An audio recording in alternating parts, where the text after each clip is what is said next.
ദിവസവും എന്റെ ഖബറിലേക്ക്, അല്ലാഹുവേ ഇതെന്റെ ഖബറിലേക്ക് ഏതെങ്കിലും ഒരു നേരം മഗ്‌രിബിന് ശേഷമോ സുബഹിക്ക് ശേഷമോ നിങ്ങൾക്ക് ചെയ്യാൻ പറ്റുന്ന കാര്യമാണ്. ഒരു മലമറിക്കുന്ന ജോലിയില്ല. ഒരു നിബന്ധനയേ ഉള്ളൂ, വെപ്രാളപ്പെട്ട് ഓതരുത്. അഊദു ബില്ലാഹി മിനശ് ശൈത്വാനിർ റജീം ബിസ്മില്ലാഹിർ റഹ്മാനിർ റഹീം ഖുൽ ഹുവല്ലാഹു അഹദ് അങ്ങനെ നിർത്തി ഓതണം.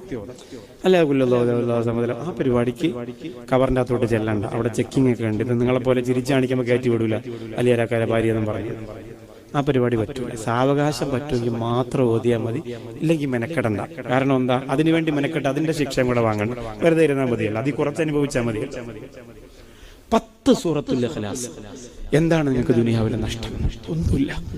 ഇത് എന്റെ ഖബറിലേക്ക്, എന്റെ ഖബറിലേക്ക്, അല്ലാഹുവേ എന്റെ ഖബറിലേക്ക് മക്കൾ വന്ന് ദുആ ചെയ്യുമെന്ന് നമുക്ക് പ്രതീക്ഷ മാത്രമുള്ള, ഉറപ്പില്ലാത്ത നമ്മുടെ ഖബറിലേക്ക് എല്ലാ ദിവസവും എന്റെ ഖബറിലേക്ക്